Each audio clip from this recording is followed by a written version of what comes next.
ଅଜକିଆ ପ୍ରୀତିରୁ ସ୍ୱାମୀଙ୍କୁ ନିର୍ମମ ହତ୍ୟା କରିଛନ୍ତି ସ୍ତ୍ରୀ ଓ ପ୍ରେମିକ।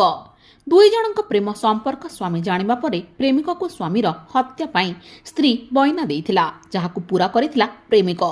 ରେଙ୍ଗାଲି ନିଶାମଣି ବୁଦ୍ଧିଆଙ୍କ ହତ୍ୟା ଘଟଣାର ପର୍ଦ୍ଦାଫାଶ କରି ଏଭଳି ଚାଞ୍ଚଲ୍ୟକର ତଥ୍ୟ ଦେଇଛି ସମ୍ବଲପୁର ପୁଲିସ। ଘଟଣାରେ ଦୁଇ ଅଭିଯୁକ୍ତ ପ୍ରେମିକ ରେଙ୍ଗାଲି ଚାନ୍ଦମାଲର ମିନକେତ ନାୟକ ଓ ସ୍ତ୍ରୀ ସୁକାନ୍ତି ବୁଦ୍ଧିଆଙ୍କୁ ଗିରଫ କରାଯାଇଛି। ପୁଲିସ ସୂଚନା ଅନୁସାରେ ସୁକାନ୍ତି ଓ ନିଶାମଣି ବୁଦ୍ଧିଆ ପ୍ରେମ ବିବାହ କରିଥିଲେ।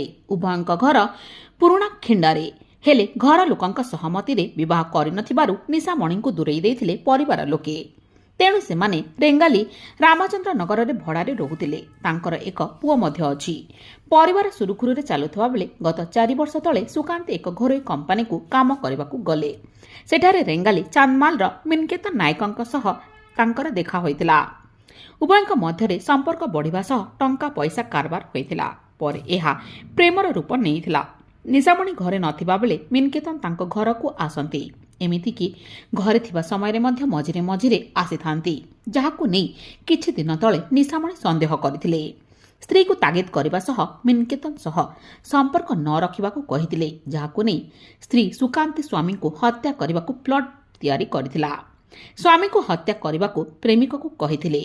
ପ୍ରେମିକ ହତ୍ୟାରେ 500 ଟଙ୍କା ଦେଇ ମଦ ପିଆଇ ନିଶାସକ୍ତ ଅବସ୍ଥାରେ ହତ୍ୟା କରିବାକୁ କହିଥିଲେ। ଯୋଜନା ଅନୁସାରେ ହତ୍ୟାକାଣ୍ଡର ପୂର୍ବ ସନ୍ଧ୍ୟାରେ ନିଶାମଣିଙ୍କୁ ମଦ ପିଆଇବାକୁ ଡାକିଥିଲେ ମିନକେତନ।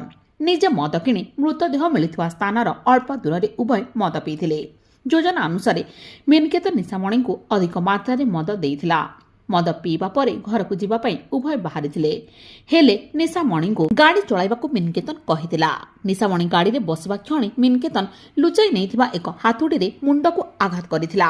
ହାତୁଡ଼ି ପ୍ରହାରରେ ନିଶାମଣି ତଳେ ପଡ଼ିଯିବା ପରେ ଆଉ 2 ଥର ହାତୁଡ଼ିରେ ମୁଣ୍ଡକୁ ପିଟିଥିଲା। ହାତୁଡ଼ି ମାଡ଼ରେ ମରିଯାଇଥିବା କହି ନିଶାମଣିଙ୍କୁ ପୋଲ ତଳକୁ ଫୋପାଡ଼ି ଦେଇଥିଲା ମିନକେତନ।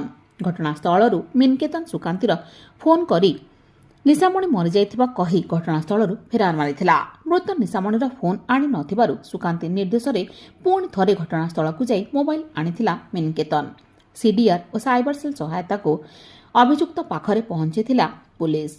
କମ୍ପାନୀରେ କାମ କରୁଥିବା ଯାଇଥିବା ଅଭିଯୁକ୍ତ ମିନକେତନକୁ ଗିରଫ କରିଥିଲା। ପରେ ସେ ସବୁ ମାନି ଯାଇଥିଲା।